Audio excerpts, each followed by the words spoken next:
everybody, if you're seeing the file or the directory is corrupted and unreadable on your Windows, do not panic. Today we'll go step by step to recover your data and fix the drive.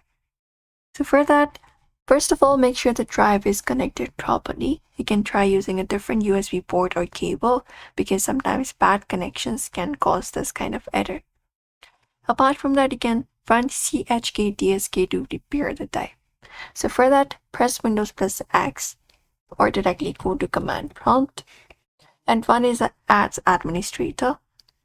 After that is done, click on yes.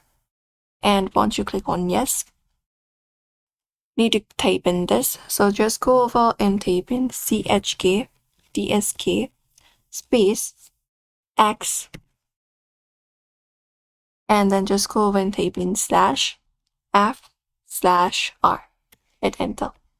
And look out for the volume access. You can replace the X with your drive later. So mine is D, so I'm just gonna replace it with D. chkdsk D in the column and /F space /R. Hit enter and follow the process. And you can wait for it to complete, and that should scan for errors and tries to recover your readable files. Apart from that, what we can do is we can just go over and use disk management to check the drive status.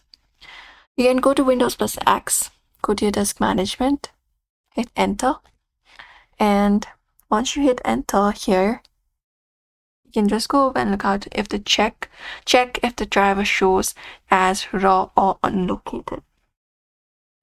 So look out for the drive and see if it is unlocated or not. If it's raw or data recovery software may be required, so you can just go over and check in that in your driver management. And once that is done, you may also run these commands in your CMD.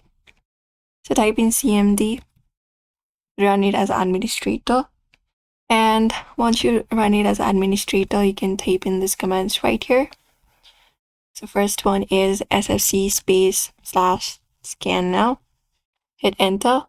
Once this is done, you can type in restore health. So you can just go and do so, and right below it, you can type in dism space /online space / and then type in cleanup image, cleanup -image, and space / and then restore health. So first of all, type in the one that I did earlier, which is sfc space /scan now, and once it is completed, it may take 5 to 10 seconds, 10 minutes. You can just go and type in this prompt right here and restore health for your Windows. Restart your PC and test the drive again. And that's it. Following these steps should fix the file or directory corrupted or unreadable error. So if this video helped you out, hit the like, subscribe, and comment, and thanks for watching.